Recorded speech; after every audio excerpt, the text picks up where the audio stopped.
bienvenidos a una nueva emisión estelar de Noticiero Hechos, compañeros.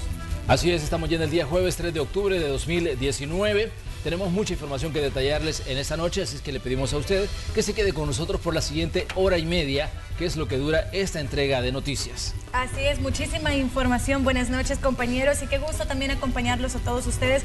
Como es costumbre, todas las noches en información de entretenimiento, pues les traemos un nuevo avance ya, el último para todos los amantes de esta saga de Terminator. Pues vamos a presentar y hablar un poco de detalles de esta película que vamos a disfrutar en este 2019 y también detalles acerca de José José, que ha sido polémica durante toda esta semana. Así es, comenzamos con nuestros titulares. Una reorientación de fondos provenientes del impuesto a la telefonía solo servirá para bonos destinados a cuerpos de seguridad.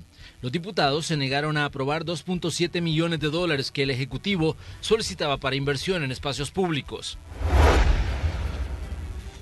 Ministerio de Justicia avanza en el cumplimiento a sentencia de la Sala de lo Constitucional. Este jueves se inauguraron oficinas de atención a víctimas de desplazamiento forzado. Busca tesoros entre la basura para sacar a sus hijos adelante. En esta emisión le vamos a presentar la historia de un hombre que tras el fallecimiento de su esposa decidió hacer del reciclaje un medio de supervivencia. Diputados siguen sin destinar fondos para dar cumplimiento a una ley aprobada en 1995. Ya le contamos de qué se trata. Y el presidente de Honduras, Juan Orlando Hernández, sale al paso de las declaraciones en su contra. Dice confiar en la justicia de Estados Unidos ante los delitos de los que se les podría acusar a futuro.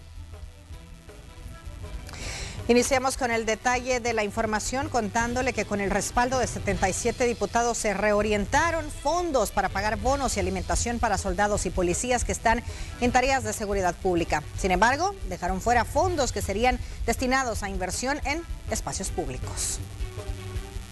Son 21.4 millones de dólares provenientes del impuesto a la telefonía que se destinarán en su mayoría para pagar el bono del tercer trimestre de 2019 a los policías y militares, más su alimentación. Serán distribuidos de la siguiente manera: 10 millones de dólares para la defensa nacional. De esos, 6 millones serán para bonos de $400 para militares, 600,000 dólares para administrativos de la Fuerza Armada y 3 millones de dólares para alimentación. 11 millones se destinaron para el Ministerio de Justicia y Seguridad Pública. De esos, 10.5 millones para el pago de bono de $400 para los policías, más 825,000 dólares para el bono de $150 para empleados administrativos de diferentes dependencias del Ministerio de Justicia. Que hay un mes de desfase. Este dinero era para pagar el mes de septiembre. Lamentablemente no pudimos sacar un dictamen la semana pasada y por lo tanto se ha atrasado. Sin embargo, pues con lo que se pueda aprobar hoy están para que ellos puedan tener el bono para los meses que vienen también. Así es que nosotros instituimos los bonos. Nadie nos puede quitar eso, ni lo pueden tapar el sol con un dedo. ¿De acuerdo? Nosotros instituimos los bonos, nosotros dimos los primeros aumentos a la PNC y nosotros hemos ido subiendo poco a poco la cantidad que se les ha dado de bonos. El dictamen que se aprobó en el Pleno fue parcial porque originalmente se pedían fondos para obras que de acuerdo a los parlamentarios no se pudieron justificar. 1.6 millones o 2.7 millones, dicen el funcionario que es para espacios públicos donde el ministro considere conveniente o pertinente. Esas cosas discrecionales, sin controles, sin transparencia y sin rendición de cuentas, no es posible aceptarlas y que las vengan a explicar. Horas más tarde, Casa Presidencial recibió el documento para que pueda ser sancionado por el presidente Nayib Bukele. Con imágenes de Ricardo Tobar, Inmar Batres, Noticiero Hechos. Bien, y el presidente de la República hizo una serie de llamados pidiendo que se aprobaran estos fondos para el pago de los bonos a los empleados de seguridad pública. El 29 de septiembre, el presidente de la República, Nayib Bukele, hizo un llamado a los partidos políticos para la aprobación del financiamiento del bono que se entrega a los elementos de seguridad, tanto policías, custodios y elementos de la Fuerza Armada. Los diputados argumentaron que la solicitud del Ejecutivo se presentó tarde, el día 23 de septiembre, y por eso no se había tomado una decisión. La respuesta de Bukele fue otro tuit, donde les dijo que aún tenían 5 días hábiles para tomar la decisión. Cuestionó la voluntad del presidente de la Asamblea Legislativa, Norman Quijano, porque cuando la solicitud fue enviada, aún tenían una plenaria por desarrollar y el tema no fue agendado. Pidió a los diputados la pronta aprobación o de lo contrario, advirtió que él mismo llegaría a la plenaria y les explicaría las razones por las cuales debían apretar ese botón. El día lunes 30 de septiembre en la Comisión de Hacienda, con los votos de todos los partidos políticos, se aprobó un dictamen por $21.483.250, dinero proveniente de la contribución especial para el pago del bono trimestral. Este jueves 3 de octubre, el mandatario advirtió nuevamente que tenían hasta este día de sesión plenaria, o de lo contrario se verían en la Asamblea. Recriminó al presidente de la Asamblea que estuvo de viaje, en lugar de ponerse a trabajar. Un par de horas después, el dictamen bajó al pleno y fue avalado con los votos de 77 diputados. Bukele aplaudió la aprobación. Y en más información, autoridades de seguridad, migración y organismos internacionales inauguraron oficinas para atender a víctimas de desplazamiento forzado. En 2018, El Salvador se encontraba entre los 10 países más afectados por desplazamientos forzados internos. Los altos niveles de inseguridad y violencia obligó a más de 296,000 personas a huir del asedio de las pandillas. El ministro de Seguridad, Rogelio Rivas, asegura que en los últimos 3 meses se ha logrado reducir el número de víctimas por desplazamiento forzado. Sin embargo, resalta la importancia de mejorar la calidad en la atención que se les da a las personas que sufren este flagelo. El Ministerio de Justicia, acompañado por la Dirección Nacional de Migración y Extranjería y organizaciones internacionales, inauguraron 25 oficinas para mejorar la calidad del servicio. Tendrán una ampliación no solo de número de instalaciones, sino de personal y funciones. En ellas ya se empieza a construir un registro nacional que nos permitirá hacer un análisis y mejorar los programas de atención. Están en todo el país y en algunos puntos estratégicos. Recién abrimos una en Nueva Concepción, Chalatenango, también en La Unión, en San Miguel. Algunas oficinas están funcionando dentro de hospitales nacionales. Estamos destinando 54 millones de euros, aproximadamente unos 60 millones de dólares a este campo. Y uno de los indicadores era precisamente la creación de 72 centros de atención a víctimas. En julio de 2018, la Sala de lo Constitucional ordenó reconocer los desplazamientos forzados, problema que durante años se intentó esconder. Según el ministro de Justicia, esto es una respuesta a la sentencia emitida por la Corte Suprema de Justicia. Estas políticas públicas también servirán para prevenir más casos de desplazamientos forzados internos. Puedo destacar que hemos cerrado el primer trimestre más seguro desde los acuerdos de paz. Incluso lo destacan ustedes como medios de comunicación, también lo destacamos nosotros como administración, y también en lo que va del mes, también la reducción de los homicidios va a la baja. Autoridades sostienen que se está realizando un plan coordinado con la reducción de violencia. Se disminuye el desplazamiento forzado y la buena atención a las víctimas prevendrá que este flagelo aumente. Con imágenes e informe de Marcela Rivera. Y la Corte de Cuentas de la República dijo que ha enviado a la Fiscalía General de la República documentos respecto al caso de supuesta corrupción en el quinquenio de Elías Antonio Saca. Durante la administración de Saca, René Figueroa, recientemente detenido, fungió como ministro de Seguridad. He estado solicitando información, no específicamente de él, pero sí de la gestión que él ejerció, informes de auditoría, papeles de trabajo, que toda la Corte de Cuentas ha cumplido con los requerimientos que nos han hecho. Y el ministro de Justicia y Seguridad, Rogelio Rivas, dio detalles de la entrega posterior y posterior captura de René Figueroa, el exministro de Seguridad en la administración del expresidente Elías Antonio Saca. Ayer se entregó el exministro de Justicia y Seguridad, René Figueroa.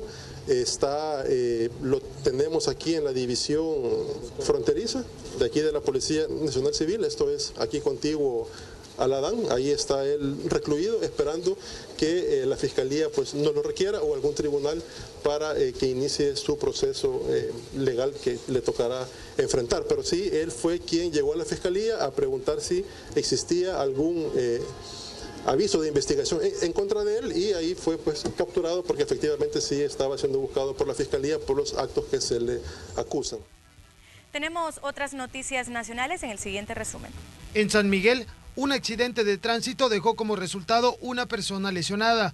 Autoridades de la PNC sostienen que la excesiva velocidad y la distracción al volante fue la causa del percance vial. Habitantes del cantón San Nicolás en Apopa piden a las autoridades del Ministerio de Obras Públicas y de la comuna que atiendan el llamado para reparar la calle El Arenal. Sostienen que llevan años haciendo las gestiones para ser atendidos, pero a la fecha no se les resuelve.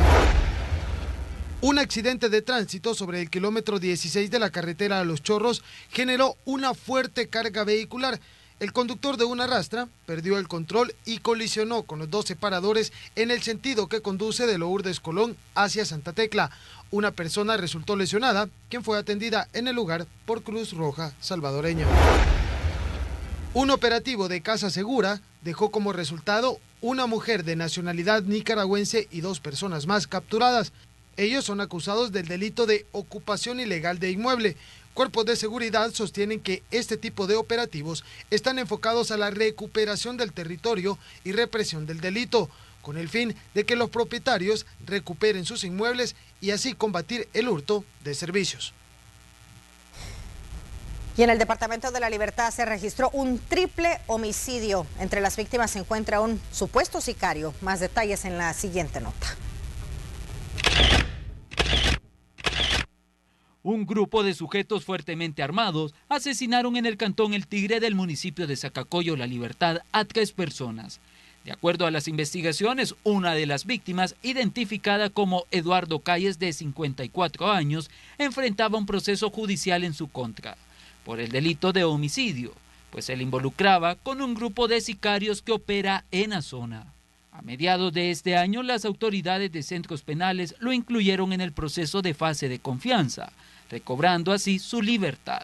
Según las autoridades, el ataque iba dirigido hacia él. Una de las personas estaba comprando comida, junto con el empleado, ¿verdad? Entonces, y ahí con ellos, bueno, en ese momento pues llegó esta persona, que es la persona que posee un brazalete monitoreado por el sistema. Entonces fue en ese momento pues que llegaron los atacantes y sin mediar palabra pues empiezan a dispararles. Se refirieron también a la muerte de las otras 2 personas, diciendo que fueron circunstancial. La Fiscalía, por su parte, confirmó que los hechores utilizaron un fusil M16, un AK-47 y una pistola 9 milímetros para cometer el múltiple crimen. Una de las personas fallecidas es residente en este lugar, el otro es empleado de él. Y pues como les digo, de mala suerte llegaron en el momento en que llega esta persona. ¿En ese lugar hay pandillas? Fíjese que aquí no se maneja que existan pandilleros, ¿verdad? Tal vez existieron antes, pero hoy pues la misma población dice que pandillas aquí no se ven. Eso es un caso que ya venía, como decimos nosotros, ya dirigido a alguien. Serán las investigaciones que determinen quiénes estarían detrás de este hecho. No descartan que en las próximas horas tener las primeras capturas. Este es un informe para Noticiero Hechos, de Ernesto Cornejo. En más hechos de violencia, esta mañana fue asesinado un ex agente de la policía quien se desempeñaba como colaborador del diputado Mario Ponce del Partido de Concertación Nacional. La víctima fue identificada como José Ángel Sánchez, de 50 años. El crimen se registró en el cantón Miraflores del municipio de San Pedro Perulapán. De momento no se reportan capturas y las autoridades investigan lo que ocurrió. Según el reporte, el ex agente, quien renunció a la corporación en el año 2003, estuvo destacado en la delegación de Cojutepeque. Y en las últimas horas, en la colonia Ciudad Satélite de San Salvador, fue detenido Mauricio Antonio Gómez, de 42 años de edad, quien es acusado de los delitos de agresión sexual agravada y corrupción de menores. Esto en perjuicio de su hija, de acuerdo a la Fiscalía. Las agresiones iniciaron en el 2013, cuando la adolescente tenía 13 años de edad, y continuaron hasta el 2016. Gómez trabajaba como jefe de comunicaciones del Consejo Nacional de Calidad y también fue capturado en flagrancia su hermano Mario Santiago Gómez, de 33 años, él por el delito de posesión de pornografía.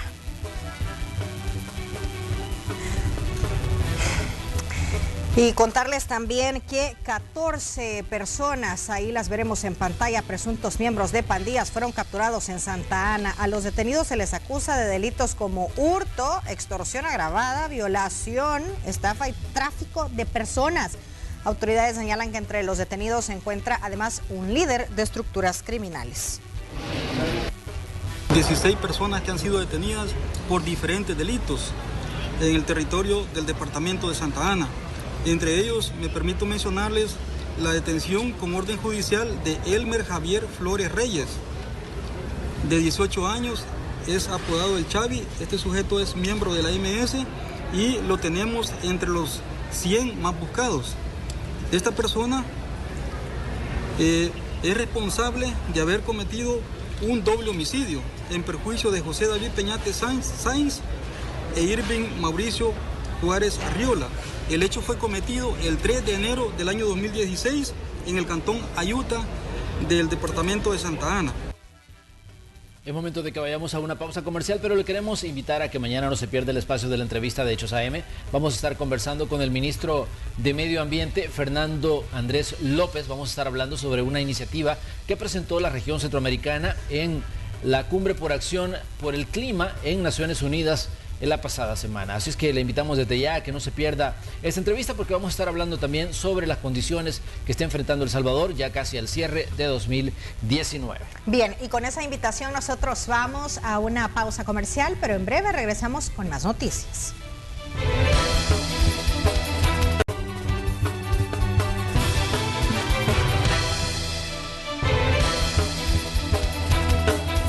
Continuamos con más noticias en esta noche de jueves.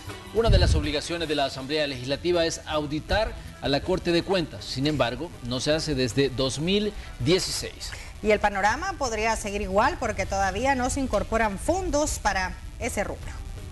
En 1995 se aprobó la ley de la Corte de Cuentas. Uno de los objetivos era auditar la gestión del ente contralor. Se estableció que serían los diputados de la Asamblea Legislativa los encargados de contratar una firma externa para realizar el trabajo de auditoría. La ley entró en vigencia en 1996, pero se obvió esa obligación durante 16 años, es decir, hasta el 2012. En ese entonces, los parlamentarios decidieron escrutar la Corte, pero el trabajo solo duró 4 años. El ciclo se está repitiendo. USADE sostiene que no se puede obviar la responsabilidad y que la revisión de las finanzas legislativas es obligación para avanzar en ese tema. ¿Se puede proceder contra los diputados por incumplimiento de deberes? Mire, esto es un tema que habrá que determinar porque es una responsabilidad, digamos, de toda la Asamblea Legislativa como tal, es una obligación en la ley. Pudiera, por ejemplo, intervenir el Tribunal de Ética Gubernamental, ¿verdad? Que es una obligación que tiene que cumplirse y tiene que respetarse lo que está en la ley. A dejar de hacerla, eso no puede suceder porque es una obligación de ley. ¿Qué acciones se pueden tomar? Porque lleva 2016 y todavía no hay presupuesto. Sí, tiene que hacerse la del 2016 y la del 2017. Exacto, entonces sí, ya vamos, están planteando hacerla en el 2020, pero creo que tienen que hacerse los esfuerzos presupuestarios. La titular de la Corte de Cuentas espera que la Asamblea también cumpla su papel. Carmen Elena Rivas demanda revisiones en el presupuesto del Parlamento para que se le dé prioridad necesaria a ese tema.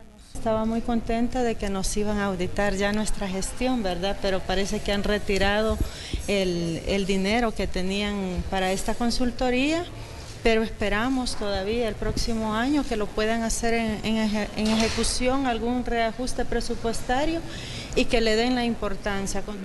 Pero los diputados señalan que no se pueden cumplir algunas obligaciones debido al alto número de contrataciones de las fracciones parlamentarias. Norman Quijano dice que se necesitan $300.000 para contratar una firma de auditores privados. Gana y PCN, pero si esos partidos, tal como alguno de ellos ha dicho, sobre todo el Partido de Concertación Nacional, que van a ver si hacen un esfuerzo siempre respetando la dignidad de sus trabajadores y van a hacer un esfuerzo por nivelarse, pues entonces no habría necesidad de pedir ningún soporte para cumplir algunos rubros que puedan quedar desfinanciados a partir del próximo año. El partido Gana responde a los señalamientos y aunque tuvo a su cargo la presidencia de la Asamblea entre los años 2016 y 2018, tiempo en el que tampoco se auditó la gestión de la Corte de Cuentas, acusan al actual presidente del Congreso de contratar un alto número de empleados. En el caso mío, nosotros de Gana nunca ha habido más contrataciones, sigue siendo la misma del año pasado con esta misma. Si se hacen algunas sustituciones, pero no ha habido aumento. Sin embargo, nos hemos dado cuenta que el presidente de la Asamblea sigue contratando gente, ¿verdad? Y bueno, y entonces, ¿cómo estamos viendo de austeridad? Entonces, cuando ellos dicen que no se han gastado el presupuesto, sí, porque las plazas de ellos los mandan directamente a institucional y por ley de salario. El presupuesto de 2019 tampoco incluye montos para realizar las auditorías a la Corte de Cuentas. Entre 2012 y 2016 se gastaron $1.6 millones en contratos de agencias privadas, aunque no se encuentra regulada la manera en que los diputados den seguimiento a los hallazgos de informes que se derivan de esos escrutinios. Con imágenes de Ricardo Tobar, Inmar Batres, Noticiero Hechos. Y este jueves se alcanzaron importantes acuerdos entre el Ministerio de Trabajo y el movimiento Plazas para Todos. Más de 1.000 profesionales de la medicina resultarán beneficiados.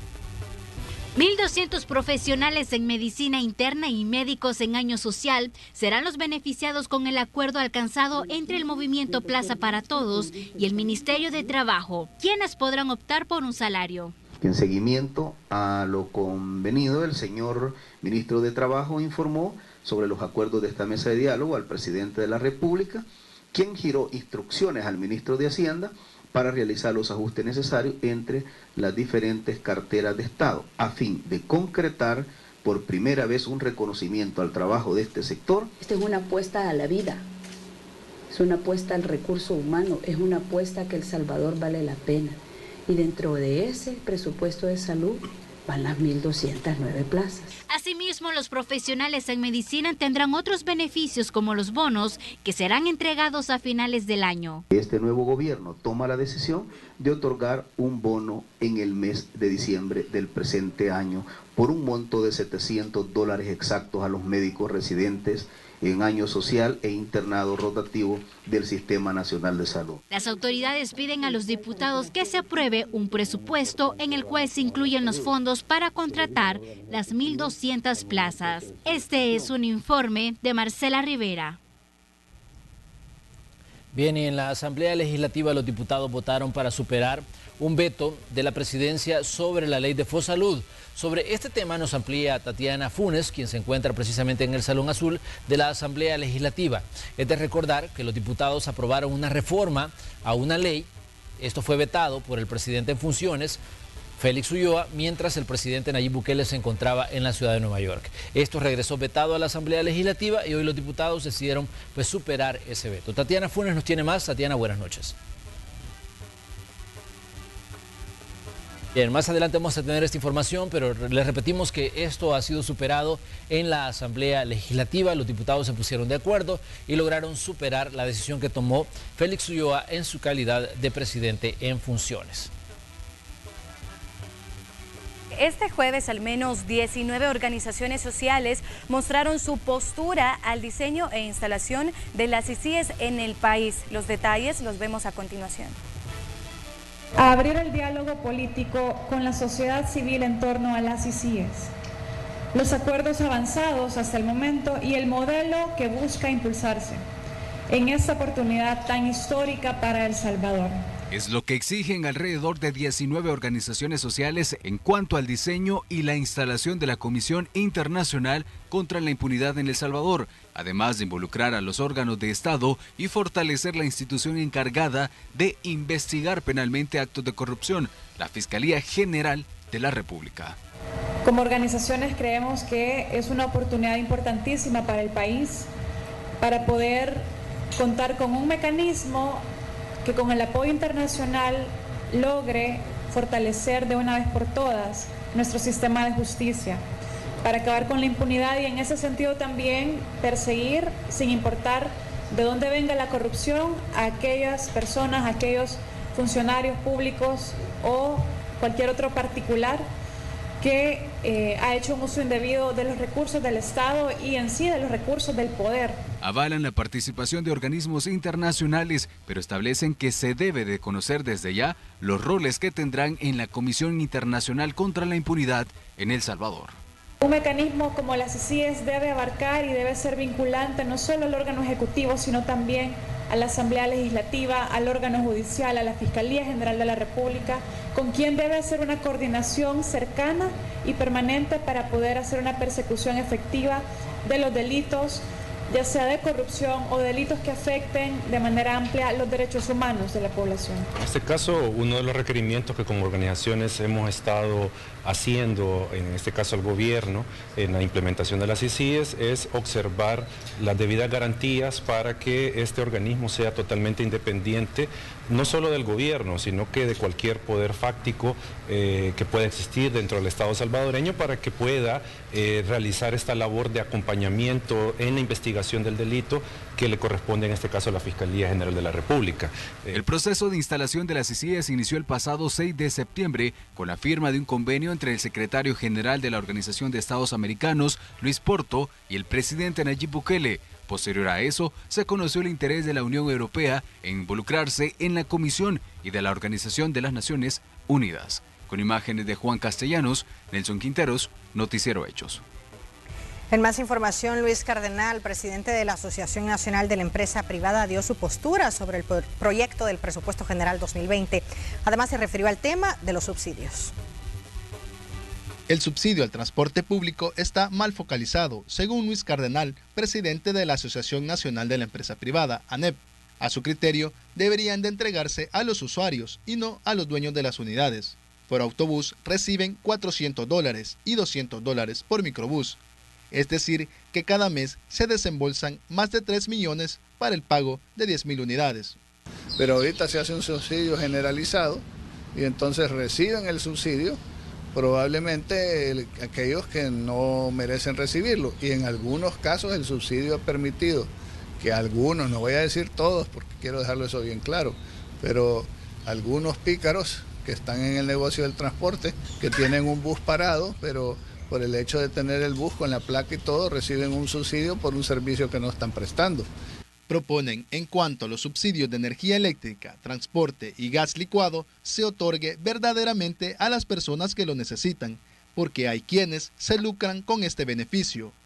Para 2020, en subsidios se han destinado $175 millones. Los subsidios deben de ser dirigidos a las personas más débiles, más pobres, más necesitadas. Pero las personas más pobres, más débiles y más necesitadas de este país quedan por fuera de los subsidios. ¿Por qué? Porque los más pobres de los pobres no tienen energía eléctrica. Muchos de ellos tienen dificultades para tener una cocina de gas, cocinan con leña. La primera inversión, en nuestra opinión, debería de ser llevarle a esas 650.000 personas más pobres de los pobres, llevarles agua, energía eléctrica. A partir de ahí empezar a analizar quién merece recibir subsidios y quién no. ANEP también muestra su preocupación por el nivel de endeudamiento en el presupuesto 2020, que se estima en unos $755 millones. La inversión, digamos, es algo que va a aumentar el déficit fiscal y que pone a las próximas generaciones en una situación, digamos, más comprometida por el hecho de que esto se va a tener que pagar de alguna manera. Ya la deuda, el nivel de deuda externa que tenemos es importante, es arriba del 70%, y seguir aumentando la deuda pues a veces no es lo más indicado.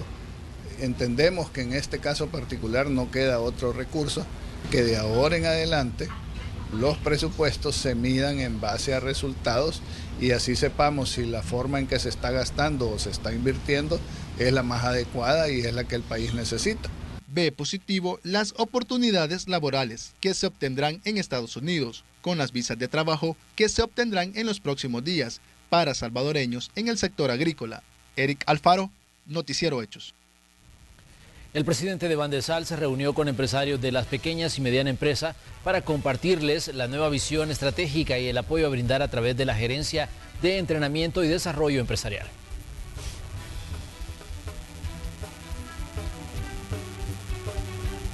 La banca de desarrollo no es para que haga dinero, no es para que gane grandes cantidades, no es para que se lucre, no es para que le dé grandes ganancias al Estado, no es para eso. La banca de desarrollo tiene otros roles.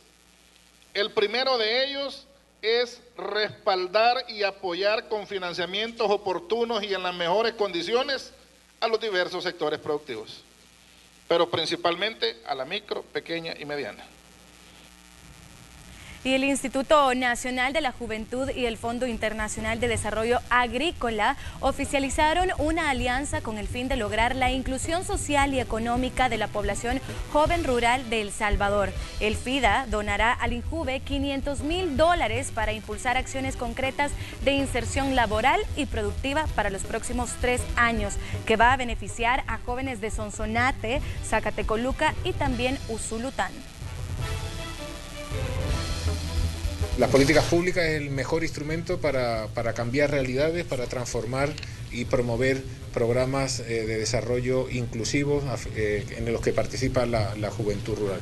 Y este programa que ahora firmamos viene a reforzar aún más esta línea en las demandas de la juventud rural en materia de oportunidades, que es en definitiva lo que se busca. Políticas con un enfoque de derechos para dar en las zonas rurales mayores y mejores oportunidades para la juventud. Como les decíamos hace un momento, la Asamblea Legislativa aprobó una reforma a una ley que tiene que ver con el funcionamiento de Fosalud. Esta reforma fue enviada a la Presidencia de la República y fue vetada por el entonces presidente en funciones, Félix Ulloa. Esto ocurrió mientras el presidente Nayib Bukele se encontraba fuera en los Estados Unidos. Hoy, este veto llegó a la Asamblea y los diputados lograron superarlo. Tatiana Funes nos informa. Tatiana, buenas noches.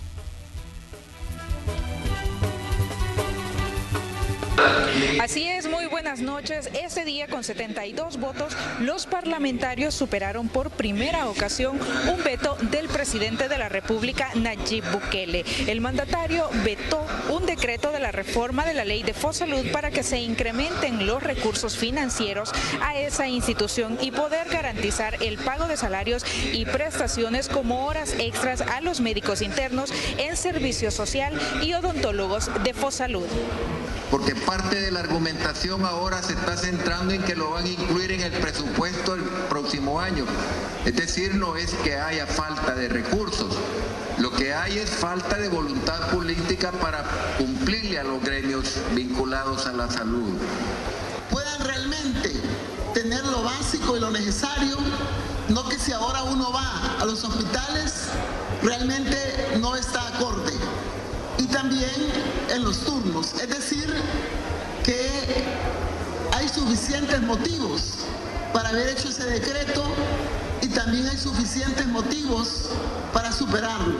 Esto es una función indiscutiblemente del Ejecutivo, pero no quiere decir que está en lo correcto.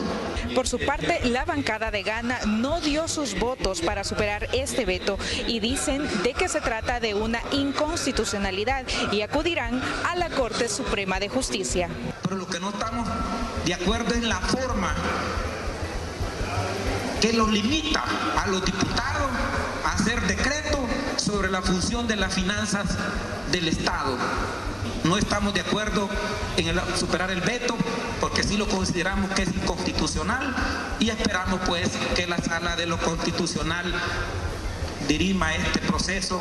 Pero además de esto, los diputados aprobaron la creación de una comisión especial para que investiguen las declaraciones del director de Tejido Social, Carlos Marroquín, quien señaló a los partidos de Arena y el FMLN de ser los responsables del alza de homicidios el pasado viernes 20 de septiembre. Cuando este señor dice, además, vean los videos, no tengo por qué dudar que ellos están detrás de ello, y habla de dos partidos políticos, un ataque más al sistema de partidos políticos. Y tampoco podemos aceptar bocas flojas que vengan a decir cualquier cosa que se les ocurra de una manera miserable, atentando contra la institucionalidad de nuestra república. Esta comisión especial ha quedado juramentada y en los próximos días iniciará su trabajo. Así la información desde el Palacio Legislativo, y con esto devuelvo la señal a los estudios principales. Feliz noche para todos. Bien, gracias Tatiana, y tenemos parte de lo que ha estado ocurriendo en la Asamblea Legislativa y hay una reacción del presidente, Roxana. Así es, Manuel, de inmediato el presidente de la República publicó lo siguiente en su cuenta de Twitter. Los diputados y sus votaciones simbólicas están votando por algo que ya se resolvió en la mañana, después de décadas, y que además no les toca decidirlo a ellos. Un día más en el circo de la Asamblea Legislativa. También publicó otro tuit. Decretan dispensa de trámites para algo que no sirve de nada, pero se tardaron 11 días para aprobar los bonos de los policías, soldados y custodios.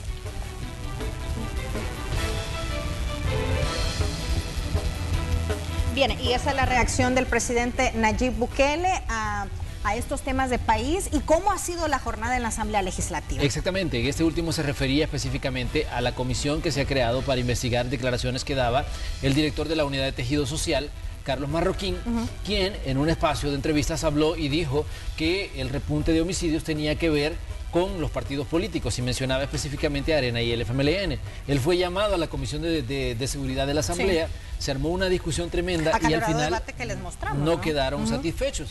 Y ahora se crea una comisión para investigar esas declaraciones. A eso se refiere el presidente cuando dice que toman dispensa de trámites para crear algo que no va a abonar pues absolutamente a nada. Eso es lo que está ocurriendo y eso es lo que está pasando en la Asamblea. Y parece que hay un poco ya de tensión entre el Ejecutivo y el Legislativo, una medición de fuerzas en diferentes temas, ya lo vimos con el tema del veto y ahora también lo vemos con este tema de la unidad de esta comisión que va a investigar las declaraciones que daba Carlos Marroquín, director de la Unidad de Tejidos Social. Y con el encontronazo que se dio entre Rodrigo Ávila, diputado de Arena, y precisamente él, ¿no? Sí, claro. Bueno, y vamos a cambiar un poco de tema. Tenemos información empresarial también a continuación. Almacenes Tropigas, cadena de electrodomésticos y muebles, presenta la nueva marca Eagle, que son motocicletas eléctricas. Los nuevos modelos ofrecerán a los clientes una opción de transporte al alcance de los bolsillos de los salvadoreños y con un rendimiento excepcional. Esto se traduce en un beneficio directo para los clientes. Motocicleta EMSL tiene todo lo necesario para brindar una experiencia cómoda. La velocidad máxima es de 80 km por hora y su autonomía de 100 km. El tiempo de carga es de 6 a 8 horas. El motor sellado libre de mantenimiento con vida útil de 10 años. El presidente del Banco de Desarrollo de El Salvador, Bandesal, Juan Pablo Durán Escobar, llevó a cabo el primer encuentro empresarial de Bandesal en San Salvador, en donde dio a conocer a más de 50 empresarios la nueva visión estratégica de Bandesal y el apoyo a brindar a través de la Gerencia de Entrenamiento y Desarrollo Empresarial. Bandesal realiza este tipo de actividades para fortalecer las relaciones empresariales a los nuevos empresarios y de esta manera contribuir al fortalecimiento de la pequeña y mediana empresa. Este día, Sudagrip de Laboratorios File anunció la Copa Sudagrip 2019. Sudagrip, marca estrella de Laboratorios File, invita a todos los apasionados por la velocidad y los autos de carreras a asistir a la 5ª edición de dicho campeonato de automovilismo. La actividad se realizará el día domingo 6 de octubre en Autódromo El Jabalí. Dará inicio a las 9 de la mañana. El precio de la entrada general será de $5 y gratis para menores de 10 años.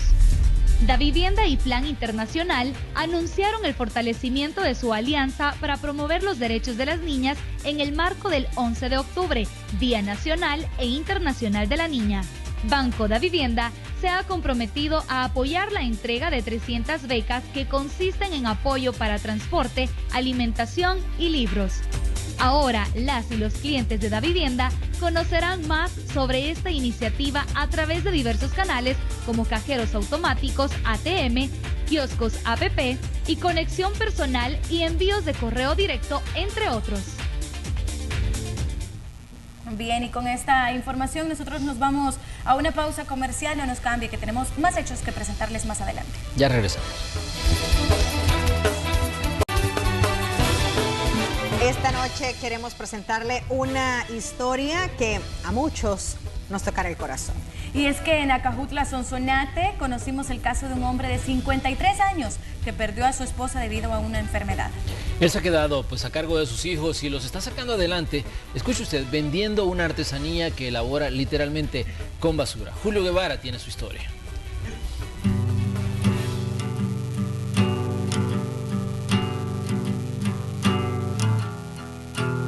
Las rurales calles del cantón Salamo de Acajutla, Sonsonate, son recorridas minuciosamente por este hombre. Camina con la mirada pegada al suelo y debe agacharse decenas de veces para lograr su objetivo. Yo recojo bolsas plásticas todos los días. A buena mañana me levanto, camino kilómetros, me ando por todo el cantón, salgo hasta la pavimentada. Es el diario vivir de Octavio, un hombre de 53 años que literalmente se dedica a la recolección de desechos plásticos para garantizar el alimento de sus hijos. Son las 11 de la mañana y regresa a su casa. Llega con 2 bolsas repletas de plástico que selecciona para lavarlo sin perder tiempo. Todo lo que recogió horas antes, Octavio lo transformará en hamacas y morrales que le permitirán ganar un poco para darle de comer a 5 bocas. Se trata de sus hijos, que aún no superan la muerte de mamá. Es la etapa más dura de esta familia. Octavio perdió a su esposa por cáncer y desde ese día se sacrifica el doble. Ante la falta de un trabajo formal, no le quedó más que ingeniárselas para garantizarle a los suyos al menos tortillas y frijoles. Y no podía dejar sola a mis hijas porque estaban pequeñas, más que todo son hembras. Entonces, aquí en la casa salía con ellas a recoger lo que es el plástico. Pero en esta lucha no está solo. Mientras sus hijos pequeños estudian, Joana se queda con él. Es su hija mayor. No pudo terminar el bachillerato por problemas económicos, pero ha decidido apoyar a papá. Se encarga de cortar las bolsas en tiras, unirlas y formar con ellas, utilizando sus manos y los pies, una especie de pita que sirve para que Octavio elabore las hamacas. Se amarra aquí para poderla estirar bien. Y como es larga, la tenemos que enrollar varias veces en el pie. ¿Por qué se pone ese trapito en el pie, Joana? Pues yo porque la bolsa aire. Ajá, entonces para no estar todo, como quema también. Trabajan motivados porque han prometido luchar por los más pequeños de casa. Por cierto, un techo que este hombre construyó con plástico, pedazos de madera podrida y láminas viejas en un terreno prestado. Hay que seguir batallando día a día, es una lucha que llevamos día a día. Al amanecer es un día nuevo, una historia nueva. Lo de ayer, si no comimos, pero el siguiente día tenemos esperanzas que vamos a comer. Las necesidades de los González son múltiples, solo imaginen. Desde hace pocas semanas duermen en colchonetas, pero porque las encontraron en un basurero. Aseguran que antes cartón ponían sobre deterioradas bases de cama, sin embargo sonríe. No pierde la esperanza que algún día todo cambie a su favor y quieren lograrlo, trabajando incansablemente, elaborando hamacas con desechos que encuentran en las calles. Con imágenes de Alfredo López, Julio Guevara, Noticiero Hechos. Sí. Sí, sin duda esta historia nos conmueve y gracias, Julio, por compartirla con nosotros. Y amigos televidentes, les hacemos un llamado a esos corazones altruistas que quieren transformar vidas, que si quieren ayudar a este padre de familia con 5 hijos, lo pueden hacer. Se pueden comunicar con nosotros a través de nuestras redes sociales. Ese ha sido un mecanismo con el que a través de la Red Salvadoreña de Medios y de ustedes y su gran corazón se han transformado vidas, y en este caso pues no es la excepción. Vemos una situación grave en la que vive esta familia que no come todos los días, en una situación precaria con estas lluvias que están azotando al país, así que podemos hacer la diferencia. Sin duda alguna, un poco de ayuda no caería mal. Estábamos viendo también a su hija mayor, cómo no pudo completar también sus estudios, y pues primero Dios, sí se le pueda dar la oportunidad también de que ella pueda terminar su bachillerato y poder ayudar también a su padre de una manera diferente. Alguien muy talentoso también, porque no era fácil la forma en cómo él estaba elaborando las hamacas. Es increíble la historia de este hombre. Sí. Muere su esposa de cáncer, y cómo una familia a veces puede ser golpeada por la adversidad. Muere la esposa, se quedan desvalidos, tienen que construir esta casa improvisada en un terreno prestado, como bien describía Julio Guevara, pero hay algo en medio de toda esta adversidad, y es el optimismo de este hombre. Cuando él dice, si no comimos hoy, mañana va a ser otro día, un nuevo amanecer, una nueva oportunidad. Bien dicen que a veces no es el más feliz el que más tiene, sino el que tiene la esperanza de que habrá un futuro mejor. Y este hombre pues nos demuestra, en medio de toda esa historia de cosas adversas que le han pasado a su familia, que la vida puede tener optimismo a pesar de las situaciones que estemos enfrentando. Claro. Creo que más allá de la necesidad que él tiene, nos da una lección a muchas personas que tal vez tenemos tantas cosas y estamos soñando con cosas que al final o pueden ser superficiales o que no necesitamos. Y él, en medio de esa tragedia que está viviendo y de esa necesidad que vive todos los días, nos dice, mañana es otro día, y ustedes pueden escribir también otra historia como yo lo hago.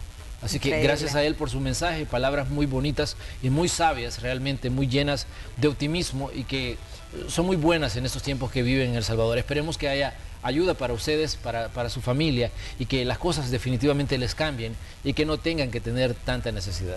Así es, recuerden que lo pueden contactar a través de Julio Guevara en sus redes sociales, lo pueden buscar en Facebook, él tiene una fanpage, y también en las otras redes sociales, Julio Guevara TV, así está en Facebook. Así que amigos televidentes, podemos transformar vidas, así como él con su mensaje nos está dando, como bien lo decía Manuel, una lección de vida para que seamos agradecidos por lo poco que podemos tener y la esperanza de que el día de mañana va a ser mejor. Así es. Vamos a otras cosas ahora. Vamos a pasar a la sección académica. Vamos a conocer un programa de becas que impulsa la Embajada de los Estados Unidos. Aseguran que por información confusa los estudiantes de nivel medio y superior no aplican a estas becas. El periodista Nelson Quinteros nos aclara todo. Son jóvenes soñadores con ganas de superarse.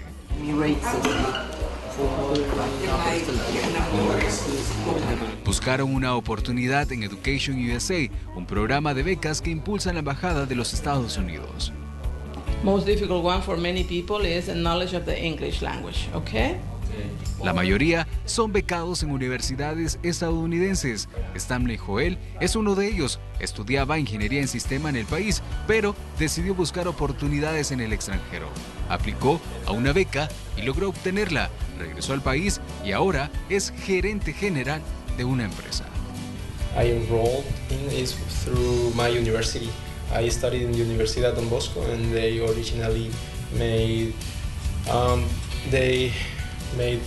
public the information for the Global U-Grad at first, and it caught my attention for the first time while being a student. Okay, dice que conoció acerca del programa a través de la universidad. Él estudió en la Universidad Don Bosco y la universidad publicó la información sobre el programa Global U-Grad, que es el primero que aplicó.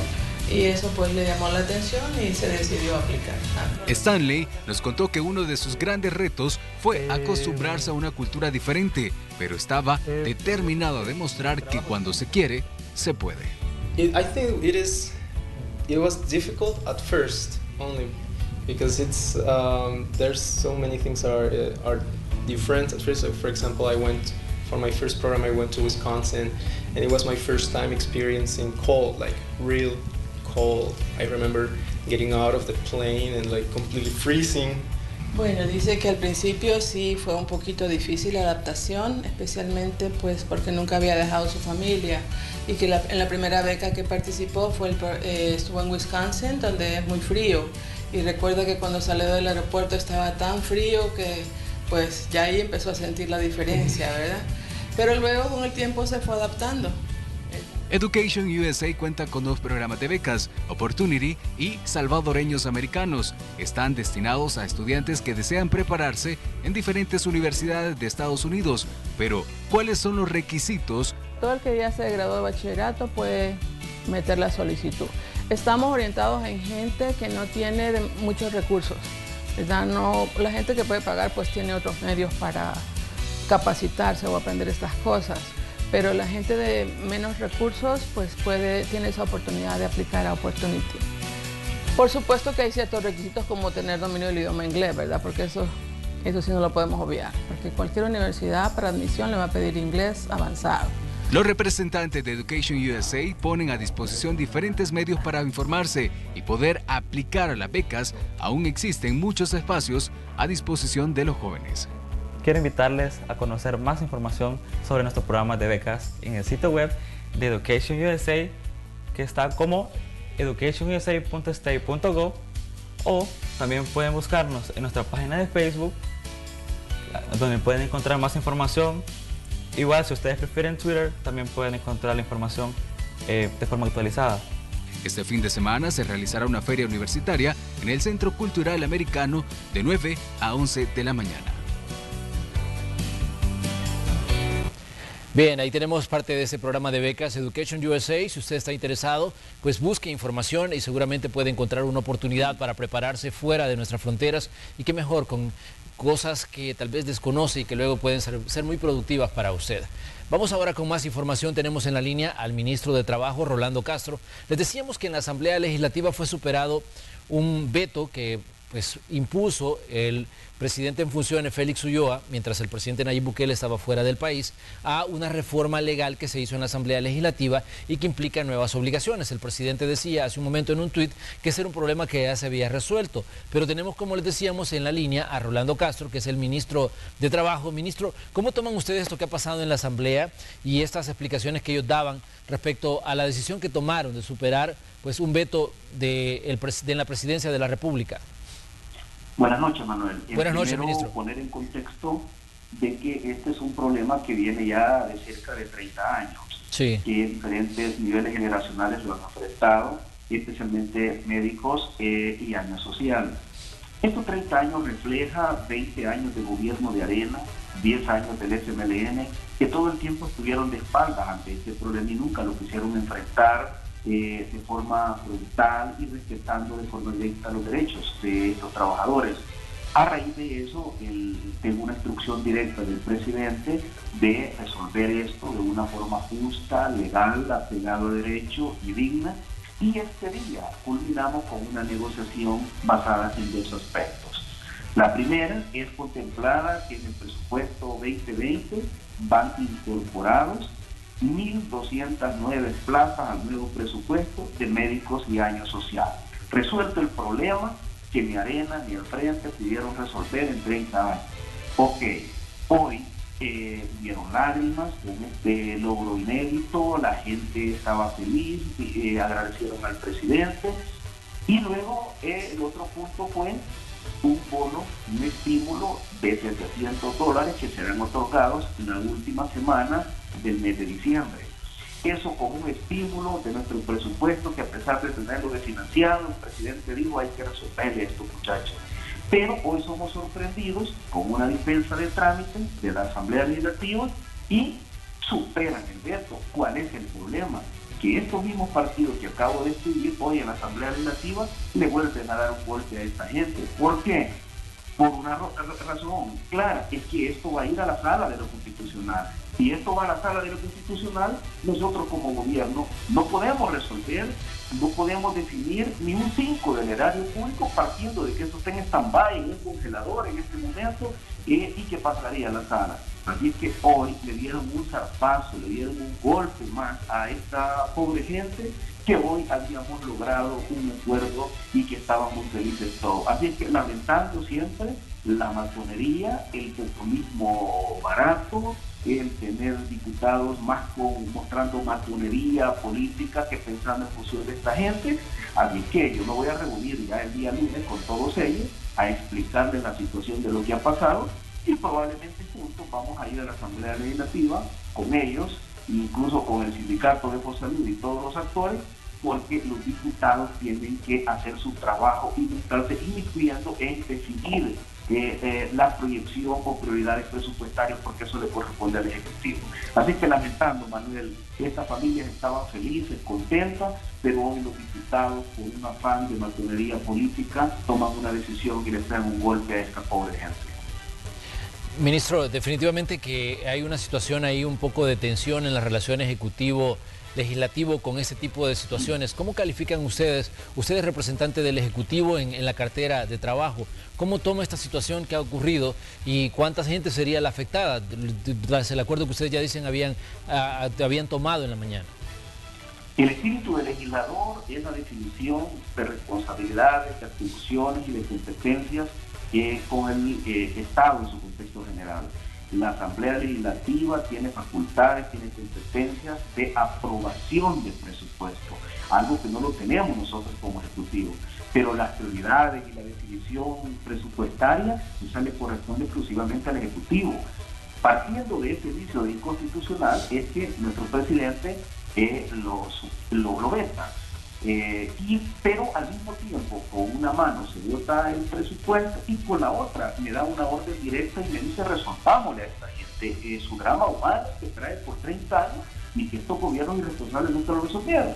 Así que llegamos a ese acuerdo y hoy lamentable que por un exabrupto de matonería política de los diputados, al final no afectan al presidente, no me afectan a mí, no afectan al gabinete.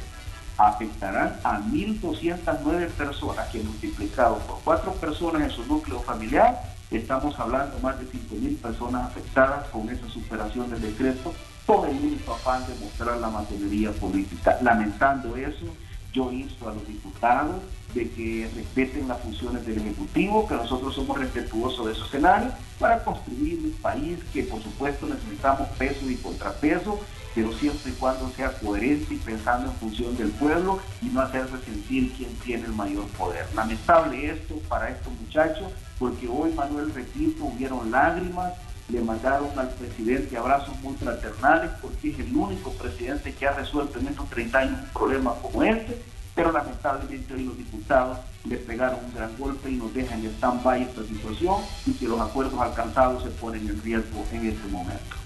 Ministro, le agradecemos que nos haya tomado la llamada para darnos una explicación de lo que está ocurriendo. Gracias, esperamos pronto conversar con usted de forma directa para ampliar esto que está ocurriendo con esta superación del veto en la Asamblea Legislativa. Gracias, ministro, por atendernos. Infinitas gracias, Manuel. Buenas noches y muchas bendiciones a todos los salvadoreños. Buenas noches. Bien, ahí tenemos una respuesta del Ejecutivo ante lo que ha pasado en la Asamblea. Sí, y de esta forma nosotros vamos a una nueva pausa comercial. Así es, ya regresamos.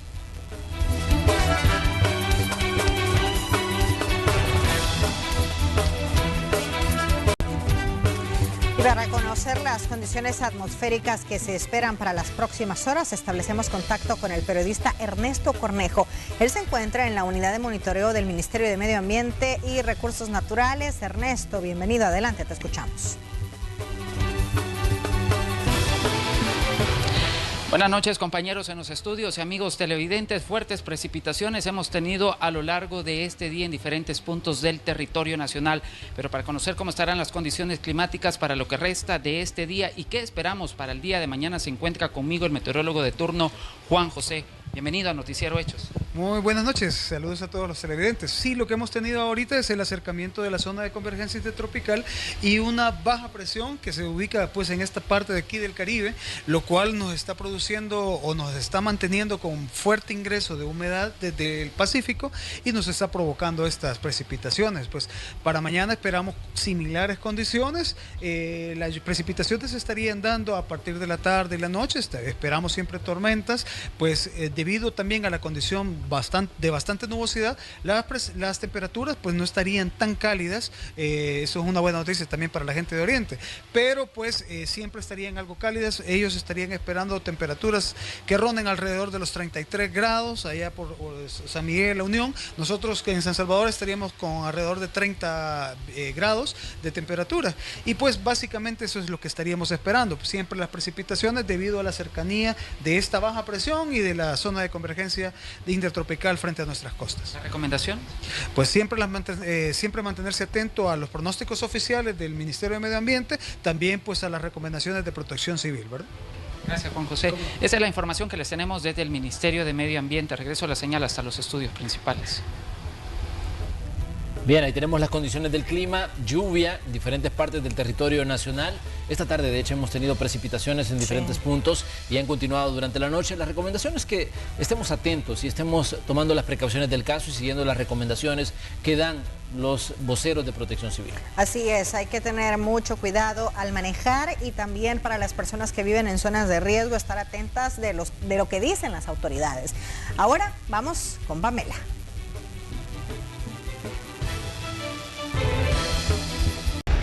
Una cita olímpica para la Selección Nacional de Fútbol Playa está por cumplirse.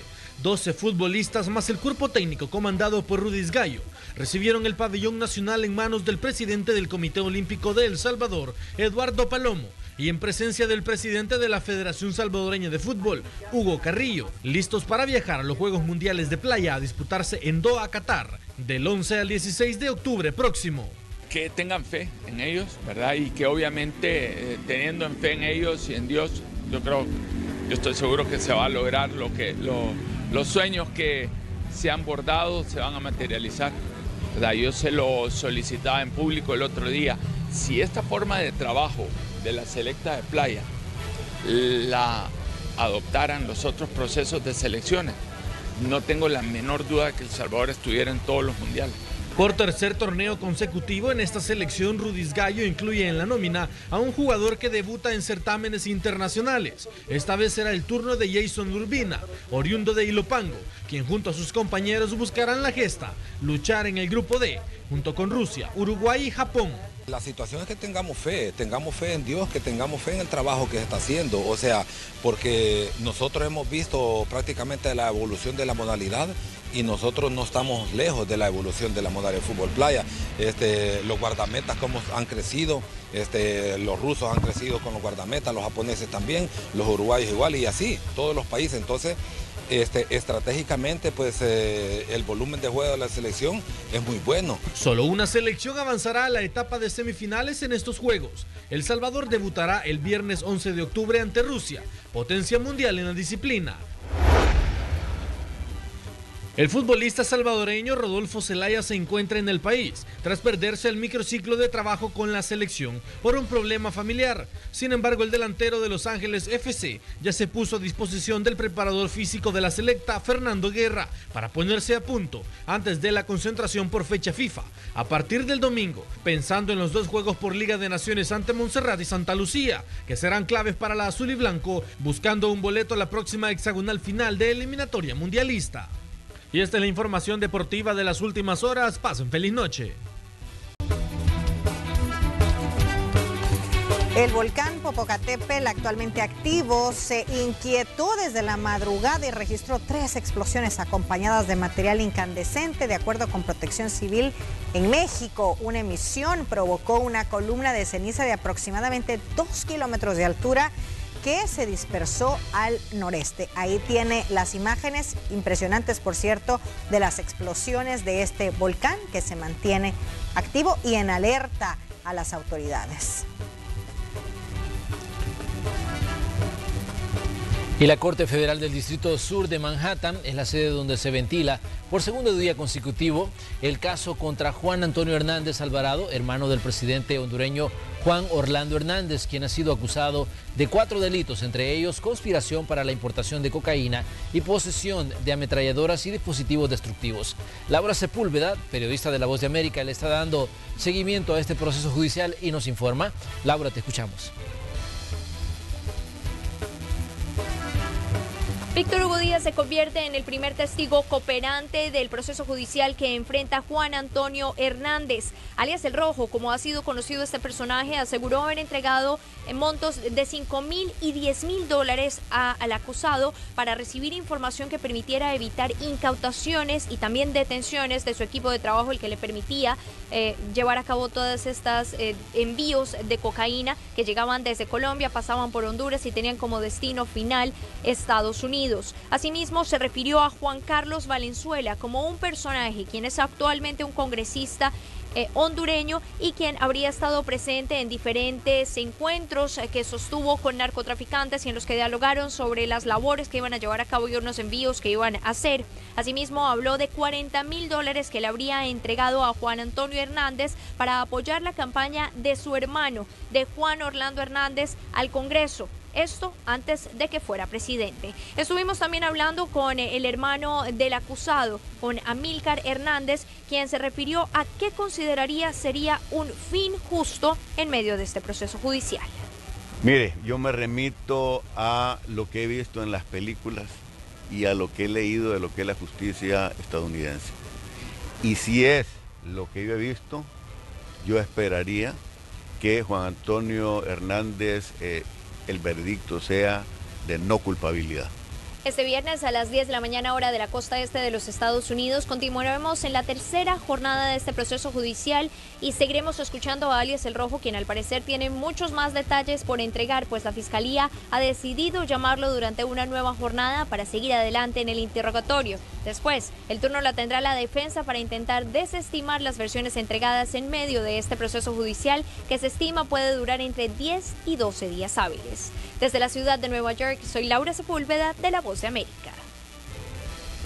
Gracias, Laura. Eso es lo que está ocurriendo allá en Nueva York, en la Corte de Manhattan, en el caso contra el hermano del presidente hondureño. Pero en Honduras, Juan Orlando Hernández precisamente ya ha reaccionado a todo esto que se está diciendo. Incluso ayer hubo una acusación directa contra él de que había recibido dinero del narcotráfico para financiar su campaña. Tenemos la reacción del presidente hondureño a continuación.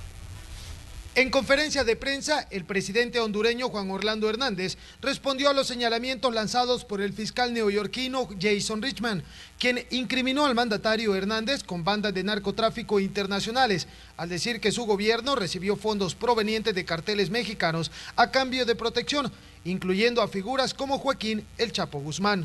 Están prácticamente encajadas en lo que hemos venido diciendo, como en aquel cuento de Alicia en el País de las Maravillas.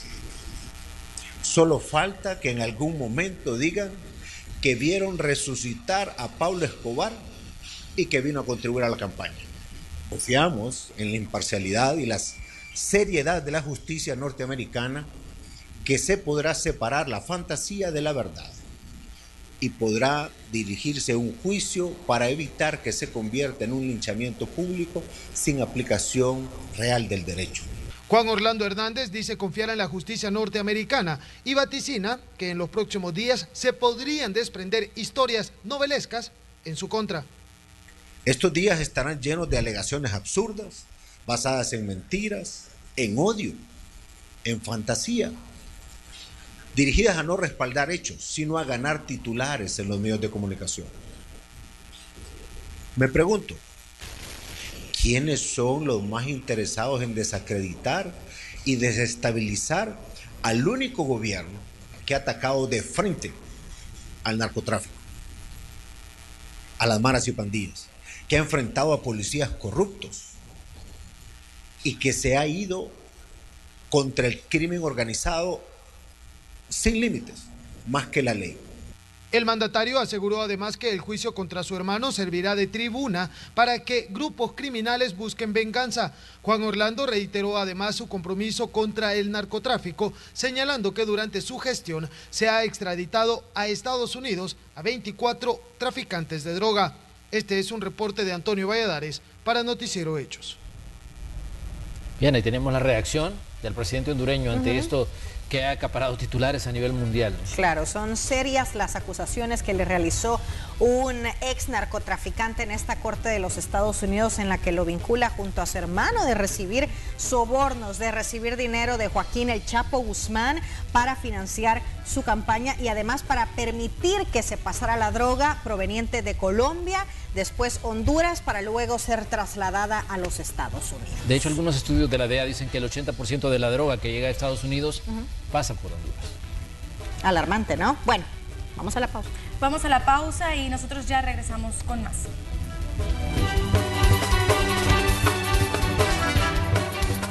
Así nos despedimos, gracias por habernos sintonizado. Les invitamos a ustedes a que nos sintonicen mañana, viernes, al cierre de la semana, con más noticias. Hoy ya no les quitamos más tiempo para que disfruten del Sultán Suleimán, para que nos la están esperando. Hasta mañana. Buenas noches.